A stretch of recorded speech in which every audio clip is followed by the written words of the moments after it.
Hello everyone, welcome back to our channel బౌతా sweet food. Eggless cake ఇంట్లో ఉన్న వాటితోనే సింపుల్గా చాలా అంటే చాలా ఈజీగా ఏ విధంగా ప్రిపేర్ చేసుకోవాలో ఈ వీడియోలో చూపిస్తున్నానండి. మీరు ఫస్ట్ టైం చేస్తున్నా చాలా ఈజీగా ఈ విధంగా చేసేసుకోవచ్చు, పర్ఫెక్ట్గా వస్తుంది. పిల్లలు అడిగిన వెంటనే నిమిషాల్లో చేసి పెట్టేయచ్చు.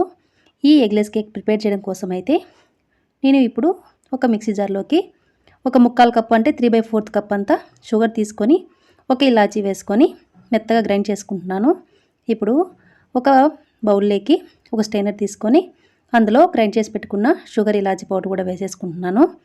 ఇప్పుడు ఒక 3/4 కప్పుకి అయితే నేను 2 కప్స్ అంతా మైదా వేసుకుంటున్నాను. మీరు కావాలంటే 2 కప్స్కి 1 కప్ షుగర్ అయినా వేసుకోవచ్చు, స్వీట్ ఎక్కువ తింటారనిపిస్తే. ఇప్పుడు ఒక హాఫ్ స్పూన్ బేకింగ్ సోడా, చిటికెడు మామూలు వంట సోడా కూడా వేసేసుకుంటున్నాను. ఇవన్నీ వేసుకున్న తర్వాత ఈ విధంగా జల్లించేసుకుంటున్నాను. ఇలా పిండి మొత్తం అంతా జల్లించేసుకున్నట్లయితే మనకు కేక్ అనేది పర్ఫెక్ట్గా వస్తుంది. ఈ విధంగా చూడండి, ఇలా జల్లించేసి పక్కన పెట్టేసుకున్న తర్వాత ఇప్పుడు ఇందులో అయితే ఒక 1/2 కప్ అంతా నూనె వేసుకుంటున్నాను. అంటే ఏ స్మెల్ లేకుండా ఉంటుంది కదండి, ఆ నూనె వేసుకుంటున్నాను.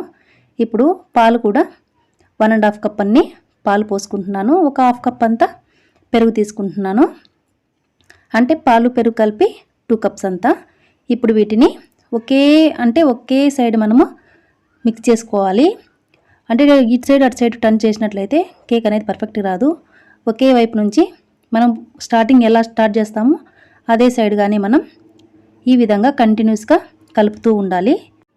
ఈ విధంగా స్పీడ్గా మనం 5 to 10 minutes వరకు కంటిన్యూస్గా కలపాలి. ఫర్ ఎగ్జాంపుల్ మీకు కనుక కొంచెం గట్టిగా అనిపించింది అనుకోండి బ్యాటర్, కావాలనుకుంటే ఇంకొద్దిగా మిల్క్ కూడా యాడ్ చేసుకోవచ్చు. నేనైతే ఇంకా ఏమి యాడ్ చేయలేదండి. కరెక్ట్గా నేను చెప్పిన కొలత ప్రకారమే వేయండి. మనకు మళ్ళీ మిల్క్ అనేది యాడ్ చేసే అవసరం అయితే ఏముండదు. ఈ విధంగా బాగా కలిసేంత వరకు కలిపేసుకుని పక్కన పెట్టేసుకోవాలి. ఇప్పుడు మనం కేక్ బేక్ చేసుకోవడానికి అల్యూమినియం పాత్ర తీసుకొని, మీ దగ్గర ఏది ఉంటే అది తీసుకోండి. ఇప్పుడు ఏ షేప్ అయినా పర్లేదు, కొద్దిగా ఆయిల్ రాసి మొత్తం అంతా అడుగు భాగం మొత్తం అంతా అప్లై చేసుకుంటున్నాను.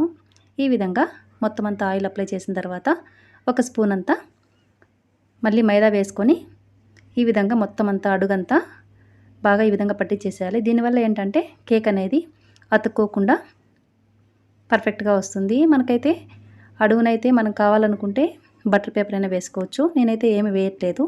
ఇప్పుడు ఎక్స్ట్రా పిండి అయితే తీసేసుకున్న తర్వాత మళ్ళీ ఇంకొకసారి పిండిని ఈ విధంగా కలిపేసుకొని మనమైతే ఇందులో అయితే వేసేసుకోవాలి.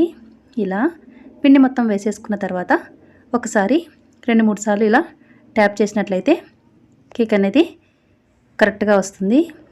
ఈ విధంగా చేసుకున్న తర్వాత నేను ముందుగానే ప్రీహీట్ కోసం అయితే కుక్కరు స్టాండ్ పెట్టేసి స్టవ్ మీద పెట్టేసుకున్నాను. ఈ విధంగా కుక్కర్ లోపల పెట్టేసిన తర్వాత మూతకైతే రబ్బరు విజిల్ 2 తీసేసుకోవాలి. తీసేసుకొని మూత పెట్టి ఒక 5 నిమిషాల పాటు హై ఫ్లేమ్లో, తర్వాత ఒక 1/2 అవర్ 25 to 1/2 అవర్ వరకు లో ఫ్లేమ్లో పెట్టేసుకొని బేక్ చేసుకోవాలి. మనం మళ్ళీ చెక్ చేసే పని కూడా ఉండదండి. చూడండి, నేను ఒకసారి కూడా చెక్ చేయలేదు, కరెక్ట్గా వచ్చేసింది. అసలు అతుక్కోకుండా వచ్చింది కదా, సైడ్స్లో కూడా ఏమి అతుక్కోవట్లేదండి. ఇప్పుడు స్టవ్ ఆఫ్ చేసుకొని చల్లారిన తర్వాత మనమైతే ఈ పాత్రలో నుంచి సపరేట్ చేసుకోవాలి. ఇప్పుడు చల్లారిపోయింది చూడండి, సైడ్స్లో కూడా దానింతకు అదే వేరైపోయింది. ఈ విధంగా పర్ఫెక్ట్గా వచ్చింది. అసలు పగులు లేకుండా వచ్చినట్లయితే మన కేకు పర్ఫెక్ట్గా వచ్చినట్లు. చూడండి, నేను చూపిస్తున్నాను. ఇది కరెక్ట్గా మరీ ఎక్కువ బేక్ అవ్వలేదు, కరెక్ట్గా బేక్ అయింది. చూడండి, కలర్ కూడా గోల్డెన్ బ్రౌన్ కలర్లో పర్ఫెక్ట్గా వచ్చింది. ఈ పిల్లలు అడిగిన వెంటనే అప్పటికప్పుడు చేసి పెట్టేయచ్చు.